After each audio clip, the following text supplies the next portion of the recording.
이 세상의 지금 모든 것의 가치가 달라지고 있습니다. 어느 날 모든 가치가 돈으로 상품화 시켜버린 세상 속에 우리들이 지금 살고 있습니다. 특별히 중세기와 오늘날 문화를 좀 비교 연구한 학자들의 이야기를 들어보면 오늘 세상 문화, 대중문화가 얼마나 이전과 달라지고 있는지를 생각해 볼 수 있습니다. 중세에만 해도 특별히 예술 속에 평생 그림을 그리면서도 감격 속에 살았고 평생 자기 생애를 다해 음악을 해도 그 음악의 만족을 누리며 살았습니다. 그런데 오늘날 대중 속의 문화는 돈의 가치 속에 돈만 있으면 그림을 사고, 아니 돈으로 기계를 사서 그 그림을 그대로 복사해내고, 뿐만 아니라 돈으로 모든 것을 살 수 있다는 생각 속에 인생들이 전락되고 있는 모습을 볼 수 있습니다. 이제 많은 사람들이 돈만 가지면 종교적인 신앙까지, 지식까지 살 수 있다고 생각하며 뭔가 인생을, 세상의 가치, 돈에 인생을 거는 사람들이 얼마나 많은지 모릅니다. 그래서 어느 날 목숨도 돈만 있으면 살 수 있을 것 같고, 사랑도 돈만 있으면, 명예도, 때로는 세상의 정의도 돈만 있으면 살 것 같이 유혹받고 살고 있습니다. 그런데 여러분, 놀랍게도 우리 인간이 돈을 벌기 위해 가장 가치 있는 게 노동의 가치인데, 어느 날 여러분, 세상의 가치와 노동의 가치가 얼마나 많이 지금 차이를 내고 있는지 모릅니다. 내가 수고해서 돈을 벌고 그것을 가치로 매겼는데, 이제는 수없이 노동해도 세상의 물가나 세상의 가치가 너무 폭등해 버려서 이제는 이 노동의 상실감마저 빠져 헤매이는 시대 속에 우리가 살고 있습니다. 그래서 여러분은 많이 들었지만, 죄를 지은 사람도 돈이 있으면 죄가 없어지고, 죄를 짓지 않았는데도 돈이 없으면 그 죄값이 더 많아지는 이런 비극의 현장이 우리 인생에 지금 살고 있는 삶이 아닌가 생각해 볼 수 있습니다. 사랑하는 성도 여러분, 여러분이 대하고 사는 이 세상은 어떻습니까? 여러분 자신이 스스로 어떤 모습 속에 세상을 살고 있는지 한번 더듬어 살펴가면서 한 시대를 주름 잡았던 한 사람, 우리는 그의 성공다움 그늘진 모습을 바라보면서 우리가 다시 한번 우리 인생을 좀 새롭게 설계하고 좀 현실을 새롭게 바라보고 하나님 앞에 당당히 살아갈 수 있는 믿음의 삶을 도전하는 새해가 되었으면 좋겠습니다. 오늘 한 시대를 주름잡아 성공 뒤에 다가온 엄청난 그늘 속에 바로 다시 한번 자기 인생을 되돌리고 있는 주인공이 바로 다윗입니다. 초원을 외롭게 누볐던 다윗. 근데 어느 날 그가 왕이 되었습니다. 그가 왕이 되자마자 역대상 8장 14절에는 말하기를, 다윗은 하나님이 함께 하시니 어느 곳에 누구와 싸우든지 이기고 또 이겼다, 그렇게 기록하고 있습니다. 뿐만 아니라 수많은 백성들의 찬사를 받았고 박수갈채를 받았습니다. 하나님도 그런 다윗과 함께 했습니다. 하나님의 은혜 속에 다윗은 그 은혜를 생각하며 이런 노래로 하나님을 찬양했습니다. 사무엘하 22장, 우리 본문에 앞서 있는 그 22장 1절부터 이렇게 기록합니다. 여호와께서 다윗을 모든 원수의 손과 사울의 손에서 구원하신 그날에 다윗이 이 노래의 말씀으로 여호와께 노래했다. 2절, 이르되 여호와는 나의 반석이시요 나의 요새시요 나를 위하여 나를 건지시는 자시요 내가 피할 나의 반석의 하나님이시요 나의 방패시요 나의 구원의 뿌리시요 나의 높은 망대시요 그에게 피할 나의 피난처시요 나의 구원자시라 나를 폭력에서 구원하셨도다. 이어지는 계속 감사와 찬양이 이어지고 있습니다. 뿐만 아니라 그 이어지는 말씀 속에 그와 함께 동역했던 엄청난 위험의 전쟁에서 승리를 가져다 준 잊을 수 없는 용사들 37명을 소개해 주면서 감격해 하고 있습니다. 다윗의 그 화려한 업적을 사무엘 하에는 얼마나 자세히 증거해 주고 있는지 모릅니다. 그 영광스러운 삶의 마지막에 한 오점을 오늘 본문에서 기록하면서 다윗 이후 다음 세대, 오늘을 사는 우리에게 엄청난 경고와 도전의 메시지를 오늘 성경에서 살펴볼 수 있습니다.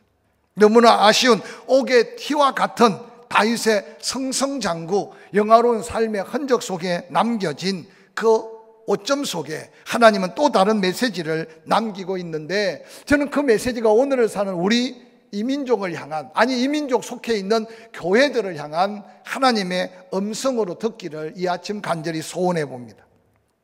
오늘 본문에 이어지는 바로 사무엘하 24장은 다윗의 인구조사로부터 우리 인간이 언제나 성공이란 말과 세상에 비춰진 더 많은 것, 더 큰 것, 더 좋은 것에 대한 잘못된 생각을 도전하고 있는 말씀이 오늘 본문의 말씀입니다.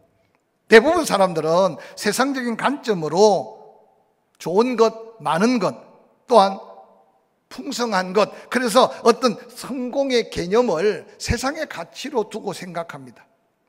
그래서 숫자가 적으면 불안하고 가진 것이 없어지면 염려하고, 그리고 세상 속 관념 속에 실패라는 것에 두려움에 사로잡히 살 때가 얼마나 많은지 모릅니다. 그것이 믿음의 사람에게는 하나님 앞에 때로는 사명자나 받은 은혜 속의 감사를 잃어버리게 하는 죄악의 요소로 남을 수 있다는 사실까지 한번 생각해 보시기 바랍니다. 여호와 하나님께서 믿음의 조상으로 택하신 아브라함에게 약속하셨습니다. 하늘의 별, 바다의 모래. 그 약속은 하나님의 역사 속에 계속되는 약속입니다. 그런데 인간은 늘 그 전지전능하신 하나님의 능력을 바라보는 것이 아니라 어느 날 자기의 능력을 계산해보고 자기가 가진 것, 쥐고 있는 것을 생각하다가 그 하나님의 놀라운 은혜를 스스로 포기하거나 놓치며 사는 경우가 얼마나 많은지 모릅니다.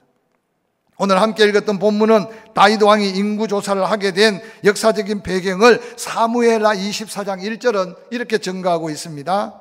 여호와께서 다시 이스라엘을 향하여 진노하사 그들을 치시려고 다윗을 격동시키사 가서 이스라엘과 유다의 인구를 조사하라 하신지라 라고 말하고 있습니다. 하나님께서 시킨 일 같지만 그 배후를 생각하면 여호와께서 다시 이스라엘을 향하여 진노하사 그들을 치시려고 라고 하는 말씀이 먼저 기록되고 있습니다. 사울을 버리시고 다윗을 선택하시고 다윗의 인생의 우여곡절 가운데 하나님은 계속 다윗이 선한 목자가 되어 다윗의 승승장구, 또한 이스라엘 백성들의 부요함과 부강함의 나라를 맡겨주셨습니다. 그런데 오늘 본문에 하나님이 이때 다윗의 말년에 이스라엘 백성들을 향하여 진노하셨다. 근데 그 진노가 다시 진노하셨다. 즉 이전에 하나님을 떠나고 우상을 숭배하다가 하나님 앞에 불순종하다가 하나님의 채찍을 맞았던 그 하나님, 심판하신 하나님이 다시 이스라엘 백성들을 진노하시고 그들을 치시려고, 그러면서 하나님이 누구를 사용하고 있느냐, 다윗의 마음을 객동시켜서 다윗으로 하여금 인구조사, 즉 내가 가진 군사가 얼마며 나와 함께 싸울 군사가 얼마냐, 지금까지 내가 싸워 이긴 게 이스라엘의 그 큰 군사적인 조건 때문인 그 순간 착각하게 만드는 하나님의 시험이었습니다. 동일한 사건을 역대상 21장 1절은 이렇게 기록하고 있습니다. 역대상 21장 1절에 사탄이 일어나 이스라엘을 대적하고 다윗을 충동하여 이스라엘을 계수하게 하니라 라고 기록하고 있습니다. 역대 왕들의 역사를 기록하는 역대상에서는 좀 더 적극적이고 구체적인 방법으로 사탄이 다윗을 격동하여 시험했다라고 성경에는 기록하고, 다윗이 이스라엘의 백성들의 숫자를 계수하되 이스라엘 백성들의 숫자 계수가 아니라 칼을 들고 싸울 만한 용명 있는 이스라엘의 군대의 숫자를 통해 지금까지 싸워 이기고 지금까지 승리한 것이 전부 다 나 다윗 뿐만 아니라 나와 함께한 이 엄청난 군사적인 우위에 있다고. 사랑하는 성도 여러분, 오늘 저는 이 순간 다윗의 실수라고 볼 수 없는 하나님의 진노와 심판 앞에 다윗까지도 그 하나님 앞에 은혜를 입었음에도 그 시험 속에 빠져들어가고 있는 이 현상이 때로 우리 개인에게 찾아올 수 있는 위기일 수 있고, 때로는 한 교회에 찾아올 수 있는 위기일 수 있고, 저는 특별히 조국 대한민국 앞에 영적으로 바라본다면 늘 강조하지만 세계 다른 나라가 맞이한 코로나19와 조국 대한민국이 맞이하는 코로나19는 세상 사람은 동일하게 바라볼 수 있을지 몰라도 믿음의 사명자들, 하나님의 사람들은 좀 다르게 바라보고 그 속에 하나님의 메시지를 찾아야 하지 않을까 저는 생각해 봅니다. 다윗이 인구조사를 명령할 때 다윗의 신하 중에 충신이 이렇게 직언을 합니다. 역대상 21장 3절에 요압이 당시의 국방부 장관 아닙니까? 왕께 말합니다. 이 백성이 얼마든지 왕의 하나님 여호와께서 100배나 더 강하게 더 능력 있게 하실 수 있는 하나님이 우리 하나님 아닙니까? 내 주 왕의 눈으로 보게 하시기를 원합니다. 왕이요, 그 하나님의 능력을 좀 보십시오. 그런데 내 주 왕은 어찌 이런 생각을 하십니까? 어떻게 숫자를 세려고 합니까? 어떻게 사람의 숫자에 마음을 두려고 합니까? 라고 요압이 다윗 왕에게 직언을 합니다.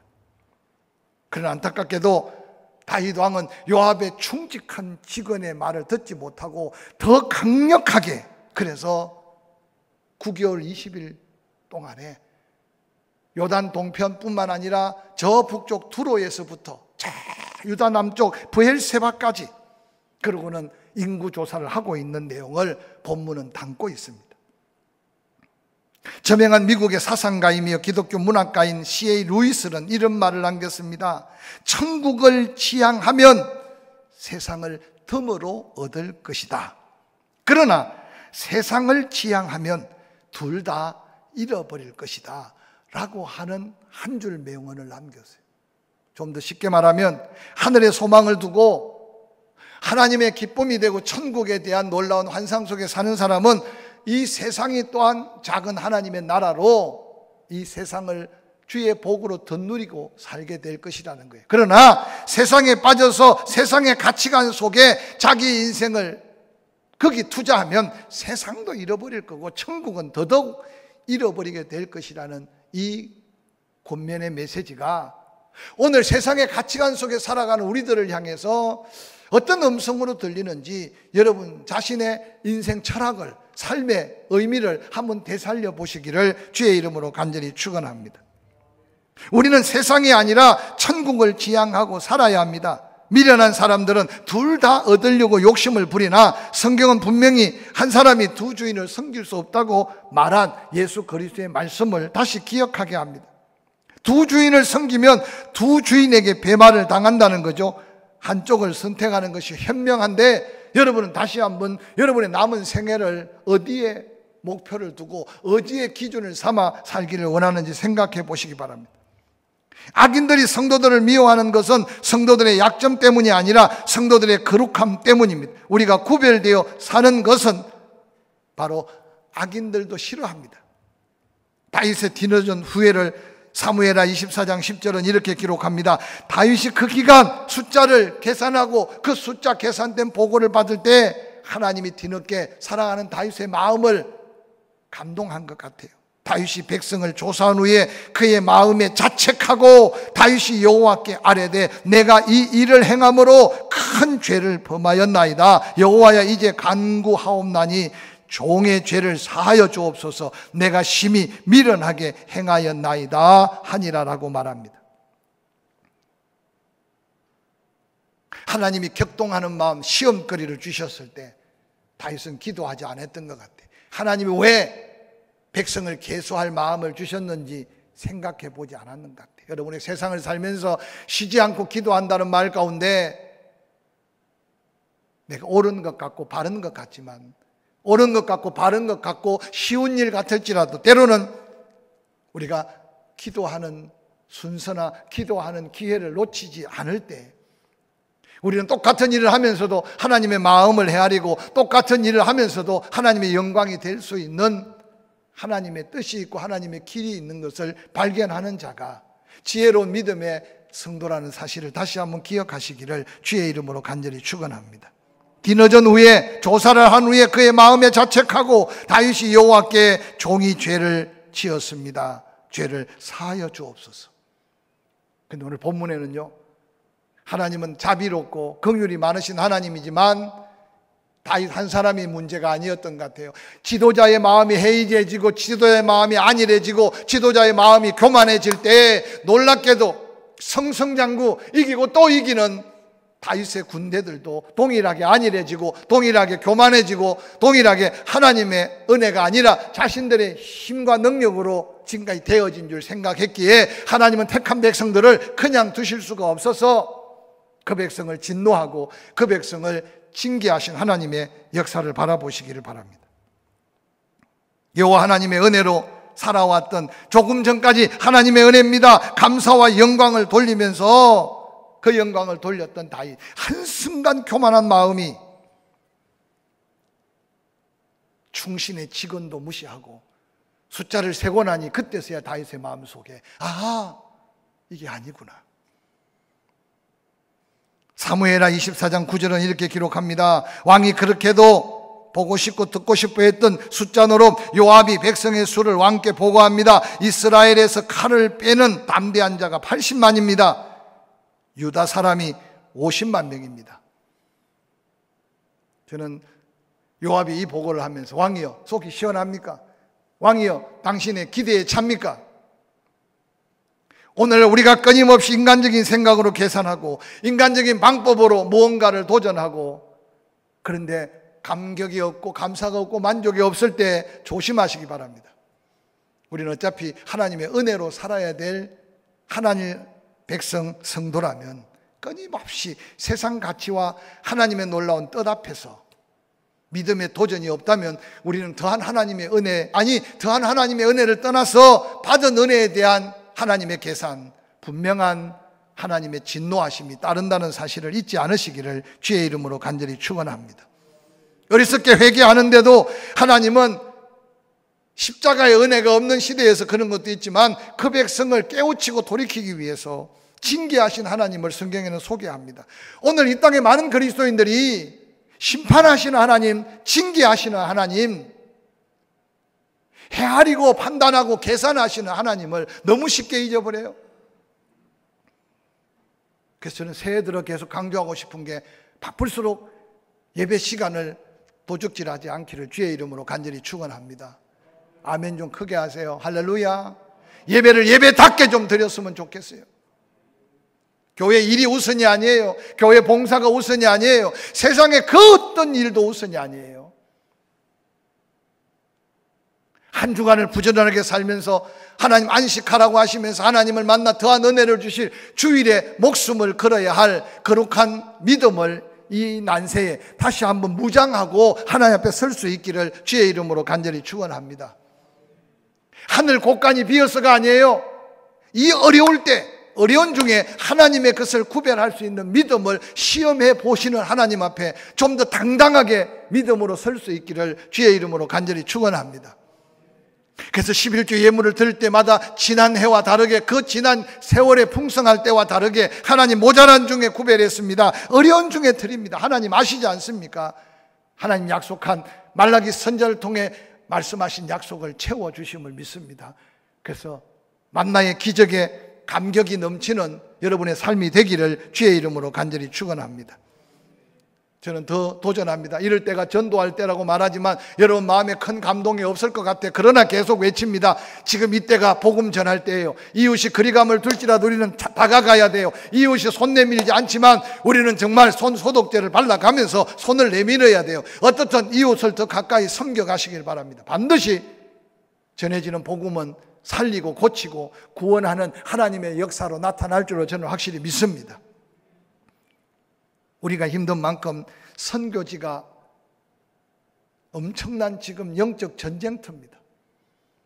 제가 자주 강조하진 않았지만 이렇게 힘들수록 어려운 선교 현장, 개척교회, 미자립교회의 어려움을 느껴가면서 여러분 선교 헌금하는데도 하나님 앞에 한번 축복의 거룩한 도전 주라, 그리하면 누르고 흔들어 넘치도록 안겨준다고 수없이 기도하고 선포하지만 그 축복이 나에게 믿음의 비밀, 증거가 되는 도전이 이 어려운 때 여러분의 믿음의 역사로 이어질 수 있기를 주의 이름으로 간절히 축원합니다. 회개하는 다윗에게 하나님은 징계합니다. 본문 사무엘하 24장 11절 이후에 그렇게 기록합니다. 다윗이 아침에 일어날 때 여호와의 말씀이 다윗의 선견자 된 선지자 갓에게 임하여 이르시되, 가서 다윗에게 말하기를 여호와께서 이같이 말하시기를 내가 내게 세 가지를 보이노니 너를 위하여 너는 그 중에 하나를 택하라. 내가 그것을 내게 행하리라 하셨다 하라. 13절 갓이 다윗에게 이르러 아뢰되 이르되 왕의 땅에 7년 기근이 있을 것이니까, 혹은 왕의 원수에게 쫓겨 석 달 동안 그들 앞에서 도망하실 것이니까, 혹은 왕의 땅에 사흘 동안 전염병이 있을 것이니까 왕은 생각해보고 나를 보내신 이에게 무엇으로 대답하게 하소서 하는지라라고 기록합니다. 저는 이 말씀을 묵상하면서요, 지도자 한 사람 때문만도 아니지만 이스라엘 백성들의 교만함과 완악함이 오늘 이 땅에 사는 우리의 심령의 상태, 오늘 이 땅에 있는 교회의 모습이라고 말한다고 해서 누가 거기에 태클을 걸 수 있겠어요? 저 자신도 어느 날 안일해지고 어느 날 교만해지고, 저는 이 말씀을 준비하면서 다시 한번 우리 자신을 돌아보고, 때로는 우리에게 주어지는 여러 가지 환경적 하나님의 징계적 말씀은 아닐지라도 힘든 그 자리에서 다시 한번 하나님의 마음을 헤아리고 하나님의 뜻을 찾아서 이때가 하늘로부터 임하는 신령한 은혜를 입을 때임을 함께 생각하는 기회가 되었으면 좋겠습니다. 다윗에게 다가온 하나님의 음성은 선지자 갓을 통해 말하기를 7년 동안 흉년을 경험하기를 원합니까? 석 달 동안 당신이 원수들에게 쫓겨다니는 것이 무엇을 원합니까? 다윗은 이미 그 아들에게 쫓겨다니는 비극을 체험해 봤어요. 아니면 사흘 동안 전염병이 나도는 걸 원합니까? 다윗은 고민 끝에 뭐라고 말합니까? 7년 6년도 너무 두렵고 석 달 동안 쫓겨다니는 것도 너무 어려워요. 그런데 사흘 동안 하나님이 직접 징계하신 하나님의 그 손을 의지하면서 하나님께 더한 은혜를 구해봐야겠다. 그래서 사무엘하 24장 14절에 다윗은 이것을 선택합니다. 다윗이 갓에게 이르되 내가 고통 중에 있도다. 청하건대 여호와께서는 긍휼하심이 크시니 우리가 여호와의 손에 붙들려서, 여호와께서 때리시면 고치시고 여호와께서 치시고 난 다음 싸매실 하나님을 내가 기억하니 하나님의 손에 내 모든 걸 맡기기를 원한다. 그러면서 15절 이에 여호와께서 그 아침부터 정하신 때까지 전염병을 이스라엘에게 내리시니 다안에서부터 브엘세바까지 백성들이 죽어가는데 7만 명이나 사흘 동안에 죽어가기 시작합니다. 요즘 코로나 전국 때문에 정치적으로 해석하는 분도 많지만, 백성을 사랑하는 코로나 방역 단체에서 한 명도 확진자가 없고 한 명도 안 죽기를 바라는 게 그들의 목표 아니겠습니까? 그래도 다른 나라와 비해서 우리는 성공적으로 대처하고 있는 것이, 정말 우리 민족들이 지금 얼마나 많은 희생과 또한 개인의 방역을 통해서 얼마나 많은 절제와 얼마나 많은 희생의 값을 지불하는지 몰라요. 그런데도 곳곳에서 지금 불평, 불만이 쏟아지고 있는 것은 조금 더 한 사람 한 사람, 한 직종 한 직종, 때로는 여러 가지 상황을 살펴서 조금만 덜 섭섭하고 조금만 덜 힘들게 하면 좋을 텐데, 어떤 때는 그냥 책상에 앉아서 선을 긋듯이 너무 쉽게 결정하고 너무 쉽게 판단하고 있지 않는가 하는 것들이 때로는 수고하는 백성들의 마음에 상처가 되고 있는 현실이에요. 그래서 특별히 교회 예배 때문에 조금 더 사명 있는 사람이 앞장서서 예배를 지키려고 몸부림칩니다. 또한 방역을 함께 섬겨가면서 기도하면서 조심조심 예배하고 있는 목회자들도 동일한 하나님 앞에 그 거룩함이 부담으로 없는 목자가, 부담으로 없는 성도가 어디 있겠어요? 그런데 어느 날 무엇이 또 옳고 그른가, 진리 아닌데도 그것 가지고 때로는 또 판단하고 헤아리고 비판하는 것이 누구를 위해서며 무엇을 위해서일까 생각하면서 안타까움이 있습니다. 오늘 저는 다윗 시대에 받은 은혜 감격하지 못하고 감사하지 못하고 도리어 교만하고 그들의 부강함과 부유함과 그들의 평화로움이다, 그들의 힘으로 된 것으로 생각하는 그들에게 다시 하나님께 은혜를 깨닫게 하려고 그들을 징계하는데 사흘 동안 전염병이 돌아서 7만 명이 죽어가는 이스라엘 땅의 현실을 바라보면서 오늘 우리가 당하는 이 시대적 어려움을 믿음의 눈으로 다시 바라볼 수 있는 저와 여러분이 될 수 있기를 주의 이름으로 간절히 축원합니다. 다윗은 그 현장을 바라보면서 열왕기하 24장 17절에 그렇게 탄식합니다. 다윗이 백성을 치는 그 하나님의 천사들을 보고 여호와께 간구합니다. 내가 범죄하였고 악을 행하였거니와 이 양무리는 무엇을 행하였나이까? 청컨대 주의 손으로 나와 내 아비 집을 치소서. 이 고백은요, 가슴 치고 탄식하며 통회하는 다윗의 모습을 오늘 소개하고 있습니다. 저는 이 말씀을 준비하면서 두렵습니다만 하나님을 알고 하나님의 뜻을 헤아리는 주의 종들이, 성도들이 오늘 다윗의 심정으로 하나님 앞에 서야 될 때 살고 있다는 사실을 깨달으시기를 주의 이름으로 간절히 축원합니다.